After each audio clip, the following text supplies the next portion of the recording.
Bueno, Leire Bilbao, ondarrutarra. Egiz esan gutzut, Leire, ona nentorrela, pentsau dut, gaur niri tokoko jatela zuri ongietorri xamutia, ni arrasaten, nire urtzarua eta gaztaru arrasaten paso nitxuelako, arrasatearra konsideratzen azelako, eta pentsau dut, horixe, ez da? Ongietorri xamutia tokoko jat. Eta ara nun entera hona zen, zu arrasaten jaixotakoa zarela.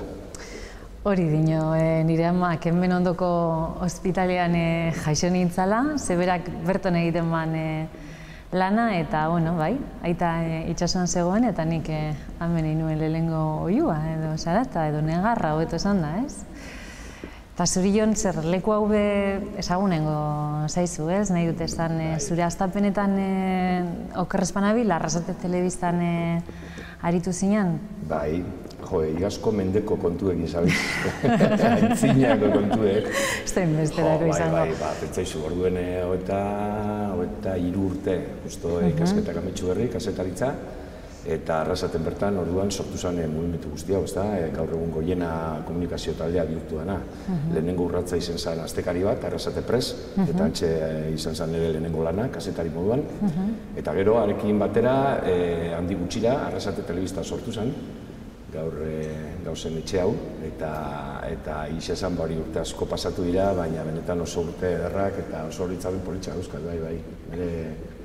Netzako oso toki espeziala du da, bai herrixa, eta bai gure telebista txikia, ez da? Eta nola egiten da salto hori, zuk bizkate pantaiak eta telebista eta dominatzen duzu mundu horretatik paperaren mundura, sorkuntzara, bakardadean idaztera, edo... Ba, niretzako neko prozesu naturala izan da, egisa esaten badutzut. Gaztetan asko idazten eban. Asko bat ez ipuinak, gero kasetari moduan be paperezko komunikabideetan lan egin eban ez, orduan be toko jaten ez da asko idaztia, eta orduan esan like gazte-gaztetatik auki izan dutela otxura hori eta zaletasun hori. Egisa da, halako batien agertu zala telebista, ez da, gure munduan. Eta gainak gazte harrapatu ninduen, eta ez dakit, hasieratik izan zen medio bat izugarri erakarri ninduena, ez? Edozein modutan, egisa da, hainbat gauzatan ezberdinak direla. Baina azken finean, konturatzen bazara bai telebistan, bai labur metraietan, bai dokumentalek ekerakuen, edo bai pelikulak ekerakuen, azkenien beti historia badau atzian, ez da? Modu ezberdinetan kontau aldana, baina historia bat. Eta horrean nik uste dut, bizitza guztia pasadotela, onak edo txarrak ez dakit, baina historia kontatzen, ez? Eta orduen, oindala 5 bat urte edo, egia esan literatura neko aparkauta aukinean urte askuan. Eta oindala 5 urte edo, egokitu jaten, lan aldetik eta urte makalak, egunerokorako zerik ez, jardunik ez, eta erabaki noen, aspaldiko itxura hori garreskuratzea, idaztia. Eta zintzen pentsaurik, liburutxo bat ingo negala, eta, 5 urtien 6 izan dira. Begira, ez da marka makala, Baina, zupe, euskazu liburu desente, Lehen behiratzen etorri nazuna etorri baino lehen, eta 20 bat edo, gutxi gora ere izango dira. Bai, nire kasuan batez ere, aur literaturan igual da kopuru aldetik izan zena. Ni neure genero natural moduan igual sentitzen dudana da poesia, eta bizkat poesiarekin hasi nintzen literaturaren plazara egin nuen jauzi, baina egia esan poema liburu batetik bestera dexente urte eman ditut, eta esan dezagun bien bitartean aur literaturako liburuak sartu ditu dala saski horretan, eta horregatik kopurua, baina hala gertatu dalako. Zintze zara aur literatura eta poesiarekin, ez da? Eta artekatzen lanak, ez da? Bai, zalike baiet. Niri pasatzen jat, nik idazten dut normalian ez hainbeste aurrentzako, edo urtxo edo gaztetxoentzako, baizik eta 15 urte inguruko tribu horrentzako, ez da? Eta eraberian, batzutan kokoteraino jartzen naiz historia klase horiekin, eta orduan gero egiten ditutolako salto mortal batzuk, sare barik, eta bestelako liburu tankera batzuk ateratzen ditu, eta kasu honetan izaten da gehiago, genero beltza edo novela intrigasko eta misteriozko novelak, ez? Eta hortxe biltzen az neu, batetik bestera, batekin amaitzen dutenean, normalian buruak ja eskatzen dozt oxigenatzeko besteik espada, ja hori aparkauta itxi eta bestera pasatzea, ez da? Baina zeurea sentitzen duzun generoa, zeu erosoen mugitzen zarena zein da? Niri irakurle moduen esate baterako novela beltza, baina ikustu txiki-txikitatik gainera, ez? Beti izan da gehien erakarri nahuena. Zer irakurtzen zenuen, nola liburu, novela beltza... Agatha Christie, akaso? Claro, gure haurtzaruan oso klasikoak ziren orduan, euskeraz gauza gutxi, orduan. Bai, alana. Gehien bat nik uste dut etxe gehienetan egoten ziren kolekzio jakin batzuk, eta izaten ziren Los Cinco, izaten ziren Los Tres Investigadores, Alfred Hitchcockek aurkeztutako liburu sorta bat edo, eta egoten ziren bai bakerada batzuk, Stefaniak idazten zitsuenak, eta horrek izaten ziren oso ohikoak etxe askotan, ez bakarrik norberanian, ez? Beste oporretan joan norbait egana eta beti hortxe egoten ziren liburuk horrek. Eta nik esango nuke lehenengo horrek izan ziren, ez da nire lehenengo irakurketak edo. Eta gerora... Nik aitortzen dut Agatha Christinak danak etxean topatu nituela eta hangoan zirela nire umeetako irakurketetan. Eta hola gaztaruan inpaktauta itxin ninduen liburuak, baina gainera eta ondion begogoratzen dutena eta inoizo ben berriro irakurri dutena, izan zen Papillon izeneko liburu bat. Eta hor kontatzen zian frantzes gazte bat, mafia giroan edo sartuta ebilena, eta hau gaine benetako historia bat izan zen, eta kondenatu egin pasatzera espetxian 30 urte edo ez dakizen bat, ezta? Eta gainera bildu egin Guayana Frantzesa edo Ertamerika aldera. Eta orduan kontatzen zituen 30 urte horreik, ezta? Kartzelan pasautakoak eta giro horretan gertatutako hainbat pasarte, eta esatotzu liburu horrek itxin nuen oso markauta. Ez da, horregatik izango da gero beti genero hori guztako izan duten edo ez, baina bai izan zara da esperientzia bat oso potentia, ez da, eta seguramente igual ja orduan pentsauko nagoen, egune batean ze politxa izango zen, ez da, olako historia bat kontatzia, sortzia. Hortxe hasi nintzen. Eta zuk, ze irakurketa aukitzen zen itxuen nola... Bueno, suposatzen dut, idazteko muga pasatzen dugun guztiok aurretik oso irakurzalea garelako delako, ez? Eta ez dakit, gogoratzen dut, 12 urterekin edo, orduan ja irakurzalea nintzen, eta zeuden euskerazko liburu batzuk eta, baina, biskat, euskal literaturan orduan genituen euskerazko liburuak, erderazkoak, eta, biskat, nire eskuetan erortzen zen guztia idazten duen. Eta egin nuen sortea sasoi horretan, irakasle nuen Jose Mari Urteagak, Jon Lopategi bertsolaria ekarri zuela ikastolara, eta hartu gintuela hor taldetxo bat, bertsotan ikasteko. Eta talde bat egin zuen, eta berarekin pasatu nintzen Lea Artibai inguruan bertsotan, Lea Artibaiko lagunekin. Egia esan da, ziren mutilak eta ni, sasoi hartan, mutilo batzuk eta ni. Maialen moduan, orduan, ez da? Maialen moduan dara gizonez inguratuta. Lehen bertsotan hasi ginenak sasoi horretan, biskatolan zen, proportzioa esan gehiago mutilak eta neskaren bat edo beste. Bere forrorion sarrean hartzen gituen Jon Lopategik, sartzen ginen atzean kotxean eta joaten ginen eskolaz eskola. Eta, sasoi hartan, bertsoak improvisatzeaz edo bapatean egiteaz gain, egoten zen jardun bat bertsoak idaztekoa, ez? Eta gogoratzen naiz ikastolako jantokian ipintzen gintuzten danok eta sartzen ziduten. Akazue 4 rima eta ez dakitzen minutu 5, ez dakiten ez gogoratzen, eta bertso bat egin behar duzu eta orduan egiten gintuen bertso jarriak. Eta hasi nintzen bertso jarriak idazten, eta nik uste dut horrekin batera, edo horren ondorioz etorri zela poemak idaztea, bai. Eta sasoi beretsuan ere, ikastolan orduan poesia ez bertsolaritza genukan, eta orduan eskatzen ziguten ipuinen bat idazteko, irakaslei aurkezteko eta ikastolan ere lehiaketak egoten ziren, eta baita ere ondarron Agustin Zubikarain omenez, eta nik Agustin bera ezagutu nuen pertsonalki aurkeztu nintzen lehiaketara, eta gogoratzen naiz bertan irabazi, eta Agustinek berak egiten zizkigun komentarioak, eta bueno, polita izan bere zen. garaian be, aurkeztu nintzen lehiaketa, eta ipuin lehiaketea zanean, eta irabazi noan, baita. Begira. Bauko zerbait eman komunian. Beste zerbait gehiago, bai.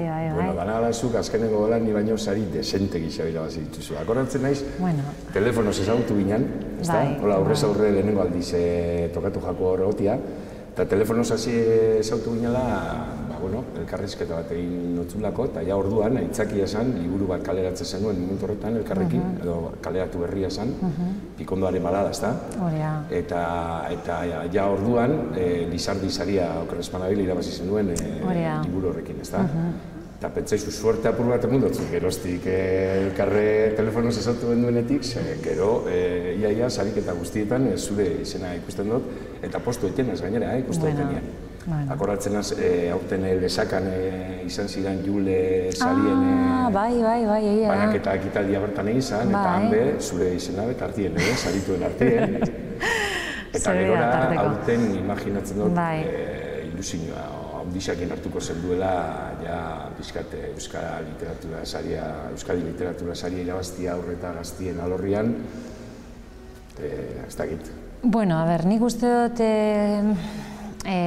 sari bat ematen dizutenean, alako sari bat ematen dizutenean, bai egia da fokupean agertzen zarela, baina, honetan urteak dara matzagunok badakigu hori dela momentuko argazkia, podiunera momentu baten igo, baina podiunetik jeitsi eta entrenatzen jarraitu behar duzula urrengo maratoia korritzeko. Bueno, gustora hartzen dira, ez da gauza txarra, baina... Nik uste da azkenien sortzaileok izan egozein disiplinatan lehiaketan kontu oso zaila da, ez da? Batez be gauza subjetiboa dienien, ez da? Zein da, zein baino bia, segun norbera ize gustatzen jakon, kasu askotan, ez da? Baina ez da izuri bertatzen gatzu, nik esango nauke dozein muntan sortzaile guztiok apur bat umetxuak bagarela. Azkenean zure lan bat kaleratzen dozunean edo publiko aurrian jartzen dozunean, mimotxuak eta hitz goxuak eta ez dut esango gezurretakoak badira ez, baina benetakoak direnean, uste dute gauza politia dela, ez? Baina zuk ez dakazu sentsazioa, bai, liburu bat amaitzen dozunean, amaitzen dozu liburua, ikusten dozu, batez ere aurre edo gazte danean ilustrazioak ikusten dizkiozu eta nik momentu hori guztan zait asko. Liburu bat, zuk letraz egiten duzu, zuria aurri zurian letra beltzak ipini eta gero ilustrazioak ematen dizkizunean eta orduan apainduta ikusten duzunean, nik orduan bai sentitzen dut satisfazio bat eta beira, ze polita. Eta ja liburua gero eginda dagoenan hartzen duzunean esazu, jazta, hau da. Baina nik momentu horretatik aurrera astu bezala egiten dut, ez? Pentsatzen dute ume horrek esan duzuna hitza erabiltzearen, bere hankak badituela eta egingo duela oinez bere ritmora. Zeia normalean gainera beste proiektu batekin egoten gara buruan, ez? Konstantea izaten da fabrika, tximinea gabeko fabrika. Eta orduan bere, eta ez dakit, urte batzuk eta gero galdetzen badiazu zein den momenturik gustagarriena edo betiena nik usteot sortzen momentua ala, sentitzen duzunean tximila eta horiek barruan eta ez dakit, zuk adibidez novela baten jakiten duzunean nola zirrikitutik urte, nola arilkatu edo fase horretan egituratzen duzunean historio guztia. Nik momentu hori da, benetan gustagarriena. Azkenean sensazioa okitzen duzunean, zure buruari jarritako erronka hori erronka edo plazerra bai, zen nik idazle izateko lehenengo gozia da plazerra sentitu behar duzula, egiten duzun lan horretan, bestela neke zibileko zara behartuta bada gaizki, ez da? Baina batzutan plazer hori ere, zauritxoa zabalidakagunean eta min ematen dizunean eta arraskatzen duzunean horrek ere plazerra ematen du, baina nik uste dut plazer horretatik ere baduela, ez? Edo ataska utxesarenean eta ez dakizunean zela jarraitu, edo bapatian igual batzuk lehen hau itxitako zirriborro hori dala hiru egun oso nahi iruditu jatzuna edo ona iruditu jatzuna, derrepente handik lau bost egunera irakurrita zatu zuela funtzionatzen. Hauzeka, kasar, galanta indoten, ez? Momentu horrak, asko, eta dudak, ez da? Zuk lehen esan duzu, nik adibidez, lehengo esperientzekin alderatuta, oinguan idaztearen kontu honi bai ikuste hotzat diferentzia nabarmen bat. Eta da, bai telebistan, bai zineman, eta ni batez behor aritu izan da zurte askuan, ez? Dana talde lanak izaten dira. Beti egongo da igual figura bat gehiago destatukatuko da bena, aktore principala izango da, edo zuzendaria izango da, edo izango da, baina beti talde bat dagoetzen, ez? Eta orduan talde lan horrek, sarritan, egiten dagoena da, produktua bera mejoratu, eta hobetu, eta azkenean, konpartitze esagoz denpora guztia, bai kamarekin, bai sonido teknikari, bai gidoilari, eta hor azkenean ez hau zu bakarrik, horre zukeko edo zu idea bat oso garbi, baina seguramente danon artian, emote jako traza bat, ez? Literaturan barrez, nik gehien harritu nagoena edo esatot zut, aurrekoarekin alderatuta, hori, gauzai diferentien iruditu jat, bakarkako lan badala. Egia da, dano dauzkau inguruan gero lagun batzuk, ez da, eta hola tribu txiki bat eukitzen dugu, zein emon, zein eskatu laguntza, zein aholkua, baina edozein gutan idatzi norberak egiten dau. Eta idazten duzunean da norberak idazten dunean horre, norbanakotasunetik idazten dugu, edo kolektibotasunetik idazten dugu, euskeraz idazten dugunok? Ba, ez dakit. Igual biak, Jan, igual... Ba, baliteke, nik gertatza, nik apur bat, akordatzen az lehenko gunean, ez dakit, gaurko zera honetarako, ez da, tertulia honetarako gaiak imaginatzen eta pentsatzen, eta bat, burura torri jatena, ez da, idazle noiz aztezara sentitzen, zenik, egia esaten badutzut, ni hasi nintzen jolasian, eta pixkat denpora pasan.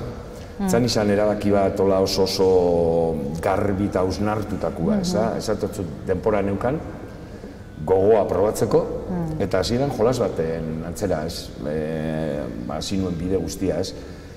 Gero egia da igual, sasoi batetik ona, igual bai hasinaz pixkat idazle sentitzen, ez da? Baina aurretik ez, eta orduan ez ditut olako reflexio oso, hausnarketa oso sakonakin, ez da, lanbide horri buruz, edo hobi horri buruz, ez? Bai, bueno, Arantxa Horreta Bizkaiak esaten du oso elegante, bera txoria dela eta ez ornitologoa, eta ez galdetzeko. Ez, esaten du, bueno, nik sortu egiten dut eta besteek baitu dezatela bizkal, ez? Esaldi hori neupe gustora sinatuko nuke, ze. Eta orduan esatutzu jolasa izen da, orduen,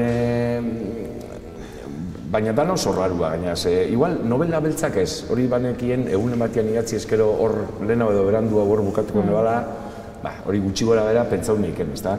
Harrigarria izan dena bestea, bapatean, eta behar da nire libururik ezagunenak eta gehien mugitu direnak gazteentzako liburu horiek izan dira, ez da? Eta ez zan izan gauza bat aldez aurretik prestatutakoa, edo asko hausnartutakoa, izan zen momentu jakin batian, etorri jaten gauza bat burura, ez da? Idatzi behin abela, bereziki eurentzako, hori bai eukinoan garbi. Adin konkretu bat entzako idatzi behar nula. Zergatik? Ba, seguruenik, igual inguruan momentu horretan horixe bizinuelako, ez da? Nik etxean, mutikoa eta neskatilea dauzkagu, eta orain dela 5 urte, mutikoa zebilen justo sasoi horretan, 13 urte, 14 buelta horretan, ez? Eta akordatzenaz oso irakurle ona izan da beti, eta gustau izan jako irakurtzia, baina beti, edo gehienetan behintzat, beti erderazko liburuak ikusten izkion eskuartean. Eta, bueno, ondo iruditzen jat, baina, sarritxan galdetzen otzan, eta euskera zerretik ez, ez duzulako zure gustoko zer aurkitzen, ala pereza moten dutzulako, ala zein da hor, zer, eta, bueno, hortik konklusio batzuk edateran itxuen, eta okurriru jaten alegintzia eta saiatzia hori bereziki horrendako idatzitako liburuak egiten, ez da? Hori zan. Baina hola, Bai. Bueno, baina inkonstientean ere badago, ze naiz eta lehen esan duguna, idazleak bakarrik eta bere bakardadean idatzi ez, da zuk zure norbanakontasunetik idatzi, hor badago ez, kolektibotasuna ez, ohartu gabe, esan duzu, nik hizkuntza txiki baten aldeko autua egin dut, hizkuntza txiki honek euskarak egiten nau naizen hau, nire semeak ez dauka euskeraz irakurtzeko aukerarik, eta aukera bai. Badauz. Baina, bueno, gazteentzako literatura, badaude egile asko oso gaina lan ederra egiten ari zareten, no? Ni aldo horretatik beha patxe samarranaz. Ze egisa esaten batzut, ni lehenengo klabia buruan oso garbi eukin hauena zan, humoretik jo nahi nebala. Beste gauza batzuk egiteko, seguramente ni baino jente egokiagoa eta proposagoa badago, eta hori badakit. Baina zerbait aportatu albadot, pentsaune baina artean, izango da katxondeo apur bat. Bai, berda, eta pitorre apur bat, eta ez dakit, eta apur bat muga batzuk hautzi be bai, ez da, batzutan iruditzen jat, eta literaturari be nabarmetzen dutzat hori, eta humoreari be bai asko gaur egun, zenbat arau jartzen ditugun gizartean bertan, ez da, seri egin barrez, seri ez, zer konsideratzen lan humorea, zer dan ja pasauza hemendik eta hori ez da ondo. Nik, beira, 12 urte Nork esaten zuen hori, humorea oso kontu serioa da. Humorearena itzela da, eta planeta bada. Beira, nik zorionez 12 urte pasau nituen Txirrimirri eta Txibitonekin lanian. Beira, bai, Programako zuzendari moduan ilintzan, ez da, Trikiton saioan. Eltzeinan Euskal Herriko herri guztietatik bueltaka gure gira horrekin, ez da. Eta akordatzen ez, hasi ginean, usteot, askoz beharrezagoa zala dana. Joaten ginen, iten genitun gure paiasokeriak, inoiz hobeto esan da gainera, eta jentea, bai, batzutan barre gehiago eta beste batzutan gutxiago, ez da. Eta urteak pasatu ala, geroz eta kritika gehiago jatzoten genituen gure humoreagatik. Edo zein motatakoak, batzutan kejatzen ziren, ez dakinik, guraso elkarteko batzuk, guk egindako historia bat, ez hitzailako bat ere egokia iruditu, aurrentzako, en fin, idea txarrak ematen ote genituen. Eta guk horrekin eduki genuen gure izugarrizko pelotera mentala, gu talde barruan be bai, ez da? Ze puntutaraino, egia da, badago humore bat oso gusto txarrekoa dana, ez da? Baina hori ez dan bitartean, nun jartzen dira mugak, ez? Norarte bai, norarte ez, zer da egokia, zer ez da ez egokia, ez da? Nik horren inguruan beti asko hausnartu izan dut, ez da? Eta liburuak idazten hasi nintzanean adibidez, garbi neukan humoretik jo nahi nebala, hortik irabazi nahi nitzuela pixkat gaztiak, eta horrek gerora, hemen duzta, izugarrizko buruko minak, eta, bueno, bintzat, dudak, eta burruk asko nire buruakin, ez da? Zergaitik, batzutan igual, 100 kilo jartzen zara, eta oso txiste darrak edo oso politak ateatzen dira, baina automatikamente datorra hausnarketa bat, ez da, esatia, hau zer, edo hau tal, edo hau mundik, ez da gizu?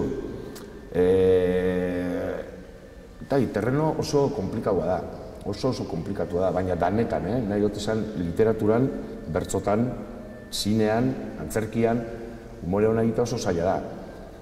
Baina, ez da git, esatotzut, igual izango da paiasoekin enbeste denpora pasau negolako, nik hortxe ikusen da nire bilia, ez da, eta orduan, fortuna ondixabakin edo gutxi daurekin, batzutan igual gehitxua asmatuko, beste batzutan igual hankasartze galantak bebai, baina hortxe biltzena, apur bat muga horretan, ez da, apur bat arriskatzen, eta beti buruan eukitzen dutena izaten da, azken finean gure gaztiak seguramente eukiko ditugu euneko porcentaje bat, izango da irakursalia, eta nire liburuak baino gauza hobiak be, irakurriko ditu eta guston, ez da? Baina badago jente asko ez daukana pape utxurarik irakurtzeko. Txakona gustatzen edo bere bizitzan irakurketa ez dagoen oso presente, ez? Eta nik, igual esango nauken bereziki hoiendako egiten dutela lana, bai? Ez hain literatura sale edo ez dakit, ez? Joko aberatzak topatzen dituena, baizik eta hartu liburua, emun eurra, hasi eta bukatu, aldala ez aspertu eta gainera ratu hon bat pasatzen baduzu, ni zoriontzu sentitzen da, baina esatetzut, baina horrek soka luziak hartzen batzetik, ez da gizulako noiz eta nola esmatu, ez? Esaten zenuen, Jon, Bori, base garrantzitsua den zuretzat adintarte horretako gaztei humoreaz baliatzea eta divertigarri egitea eta horretan ahoz nago, ze uste dut txiki-txikitatik hartu behar ditugula, erakutsi behar diegula umei literatura maitatzen, irakurtzen, jolasten hitzarekin, eta ni bizkat igual zutan nire arteko literatura ulertzeko zubi horretan badago, nik gazteak ez beragoko tarte horretarako idazten dudala, baina ni ere ados nago umei txikitatik erakutsi behar zaiele hitza jolasa dela, liburu bat divertitzeko zerbait izan daitekela, bai, pentsatzeko, norbere baitara begiratzeko, mundua beste begi batzuekin ikusteko, baina baita ere divertimentu bat. Eta orduan, sortzerako orduan, hauek, adibidez, xomorro poemak eta beste piztia batzuk, bai, neuk ere oso presente eukin nuena izan zen humoretik jotzea, hitzekin jolastea, mundu berri eta imposibleak sortzea hitzekin, errimak, musikalidadea, edo barre egitea besterik gabe, barre egiteko poeman bezala, ez? Hau da barre egiteko poema, ja. Bide horretan, bertsolari izanak asko lagundu zaitxuela, ez da? Bueno, tradizioa ikasteko. Bertsolaritzak hitzekin jolasten dago, bat ez be? Bai. Eta gainera, zesango dut, baina jolas miresgarriak izaten dira batzuetan, ez da? Igandeko ikusi besterik ez da, zelako kategorizako jentia da honor, ez? Eta gainera, behira, kuriosamente, igaz be, Usu Alberdiri emotzien Euskadi literatura saria, aurten zuri emundotzue, danak neskak, danak bertsolaritzatik zatozie, bai, badao, zerbait hori ez da kasualidadea, leire, horre gauzak kasualidadez behin pasauko dira, baina behin baino gehiagotan gertatzen diren argi. Eta argi emakume bertsolariekin, behira, maialere leunian zelako burra munean, ez da, baina guretu esan, zuk be, prozesu hori nahiko modu naturalian biziko zendun, suposatzen du, bertsolaritzatik idaztera pasatzearen, ez? Bai, nik horrek batez ere moten dutzuna da, tradizioaren ezagutza bat, eta lehen nola egiten ziren gauzak ikasi, bertso zaharrak ikasi, ez dakit, Xabier Ramurizak Bizkaiko kopla zaharrak atera zituenean horri ikusi aurreko mendeetan, 20. mendean, aurreko mendeetan nola ere ikitzen ziren literaturre tradizioa, horre gauza guztiek laguntzen dabe sortzerako orduan. Beste bentaja bat daukazu, ondarrun, arrasaten baino, tradizio luzeagoa daukazu, horregon zan Txomin Agirre esate baterago, ez da, eta jode, zeinek ez da irakurri, eskolan gure lehenengo liburua hori izatezan, kresala eta garoa, ez da. Gero, jode, Agustin Zubikarai aipatu gozu, eta Agustin behorri izan, bere momentuan, Kirmen be ondarrutarra dozue, Zube Orsaz, dinot, bada zerbait berezisa horre Bizkaiko kostalde horretan, eta barrez gu, pentsaizu, arrasaten normalian ikusten gunoke gehiago dedikabarela lavadorak eta frigorifikoak etxera, hemen olako dana da berrezkoa, baina guretu izan, igual ez daukagula inbeste tradizio, ez da, literaturan, eta bertsolaritzan be, saletuak bai, eta lanean ibilitako jente asko bai, baina hola, igual, destaka daunik ez dugu kizoritxarrez, ez da? Ailegauko gara, helduko gara egunen batian, baina, horrek atentzioa ditzu, ez? Askotan, segun eta segirotan sortzen den personia, lehen aipatu zu, zu ondarruko ikastolan ibiliko zinan. Bai.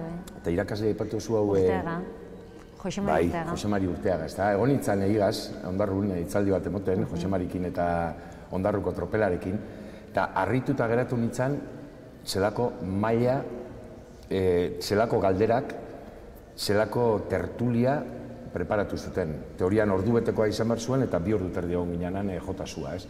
Eta gehatu nintzen flipauta ze lan ederra ekendan eskola horretan, ez da? Eta ikusten dutenien hortik sortzezarien idazliak... Eta zor zaiona, Jose Mari zor zaiona eta irakasle askori zor zaiona esanez, irakurtzen ere erakutsi egin, behar da, ez bakarrik A, B, E, D, ez letrak lotzea, ez? Literatura irakurtzen ere ikasi egiten da, idazten ikasten den bezala, eta interpretatzen ikasten den bezala. Eta horregatik uste dut oso garrantzitsua dela, umetatik eukitzea ondoan hori erakutziko dizun jentea. Eta adibidez, nik suerte eukin nuen Jose Mari moduko irakasle on bat. Irakasle bat goratzen dut nire urtzarokua, neurri horretan be uste lan politia neuela, eta zuk ezautuko duzu seguramente Joserra Gartzia. Bai. Joserra Gartzia bertso munduan izugarrizko lan hain daben gizona, eta hori gaztetan... Oso liburu honak dauzka. Baita. Malen laberinto galduan, barrena da uste dut iazoten aizen. Joserra gure irakaslea izan zen, Arrasateko ikastolan, aintzina, oso aintzina. Eta oso horitzapen polita daukat, eta eskotan ze importantia dan, olako bidian, edade importantietan gaina, olako jentia topatzia pixkat sartzen dutzuna harra barruan, ez? Bueno, bukatzen joan beharko dugu, leire sepena. Derrepentian pasau da, ez da, tartia? Bai, bizkor, nik Ez dut erlojurik ibiltzen zerean, eskomuturrean, baina, bueno, berehala joan da. Ba, lehenko unean, bukatzeko anekdototxo bat kontako zut, baina biok esautzen gaituen persona batekin egon itzan hitz egiten, gaur saioago ingo genuela eta hau eta bestea, Xabier Mendiguren elkarrekoa, eta galdetu ginion, ez da, eta ze, Xabier, diferentzia nabarmenak, ez da, Leireren idazkearen eta nire idazkearen artean. Eta baietz, noski, esan zuztan baietz, eta botagoen esaldi bat oso gelditzu gatena, ez da, zu inoiz ezara izango Leire bezain lirikoa, baina Leirei kostako zaio zu bezain ganberroa izatea. Eta horretxekin gehatu nintzen, esan nuen, begira, kolore danak dira hemen importantean, ez da? Eta uste dut, bueno, bai zuk zure lanarekin, bai nik neriarekin, eta bai inguruan dauzen beste batek, bueno, hori jartzen dugula, bakoitzak gure, ez da? Gure harritxoa jartzen dugula hor, gure harritxoak kasu honetan, eta danantzako lekua daula, eta dano garela garreskuak. Azkenien literatura mota asko dauzelako, irakurle mota asko dagolako, eta euskaraz kapasa bagara danak asetzeko, zelan ederra, ez da? Hori da. Erto, behira, bukatzeko. Bai. Hau, konpintxauta gengo zen, ez da? Aitortu ingo... Dena ez kontatu, dena ez kontatu. Bueno, behira, bukatzeko Leire ekarri dut zutona nire azkenengo libua. Bai. Danba izenekua. Kasu honetan gaztiak aparkatuta itxi ditut, beste genero, maite dudan genero horretan murgildu naz, novela beltza, eta ia arratu atzegin bat pasatzen zuen. Ondarruko oso tipikoa den abizen epini oso gainera, badiola, konturatu naiz. Nik lagun handi badaukat ondarrutar asko zauzi oso zerak, fama lortu dozuenak eta bar, baina guretzako espezialena abizu izan, Fede Badiola ezautzen duzu. Bai, ezagutzen du, Txirrimer eta Txiribitanen aritu Fede Badiola izan zen urtietan Euskal Herriko ume guztiak izutu zituen persona. Bai, Akusain personaia itzela egitean. Bai, hori da. Lagun oso ondia dote Fede, eta bai, baliteke igual horretxaetik Badiola bizena jartzen. Din bita danba, nik ekarri dizut lehen aipatu duzun Pikondoaren balada, ze azkenean, elkarrizketa baten bidez ezagutu ginen, da justo zuk honei liburu horri buruz egin zenian elkarrizketa, eta bira, horren aitzakiarekin edo hemen batu gara, aitzakiarekin ez kasualidade horrekin, berriro hemen batu gara, eta begira. Ondo, gusto ondizan gorde bat eta placer bat izan da, dire. Bardin, hirugarren bat egon berko da, oin. Lehenengoa telefonoz, hau bizabizta, hirugarrena, bastakit, bizitzak zer deparatzen dozun. Bueno, tabernaren baten kaina bat hartzen bestela. Ondo, eskerrik asko. Zuri.